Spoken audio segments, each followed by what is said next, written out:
सावेडी उपनगरात असलेल्या हॉस्पिटलमध्ये घुसून इलेक्ट्रिक साहित्य, बेड आणि इतर वस्तू बाहेर फेकत ऑपरेशन थिएटरमधील मशिनरीची तोडफोड केली। तसेच हॉस्पिटलच्या वरच्या मजल्यावर असलेल्या डॉक्टरांच्या घरात घुसून त्यांना आणि त्यांच्या कुटुंबियांना टोळक्याने मारहाण केल्याची घटना रविवारी 9 जूनला सायंकाळी 6:30च्या सुमारास घडली। याबाबत डॉक्टर अनिल सूर्यभान आठरे वय 73 राहणार आठरे पाटील मेमोरियल हॉस्पिटलच्या वर झोपडी कॅन्टीन समोर सावेडी यांनी रात्री उशिरा तोफखाना पोलीस ठाण्यात फिर्याद दिली।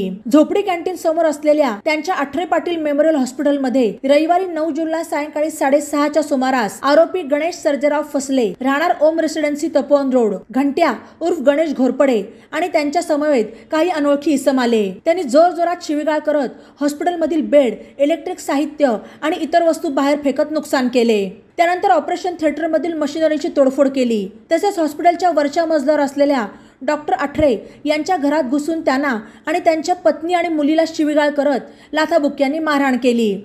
तसेच तुम्हाला उद्ध्वस्त करू अशी धमकी देण्यात आल्याचे फिर्यादीत म्हटले आहे। या फिर्यादीवरून पोलिसांनी या टोळक्याविरुद्ध भारतीय दंडविधान कलम 354, 427, 448, 323, 504, 506 34 प्रमाणे गुन्हा दाखल केला। बातम्यांसाठी ई नवा मराठा यूट्यूब चॅनलला सबस्क्राईब करा आणि बेल आयकॉनवर प्रेस करा।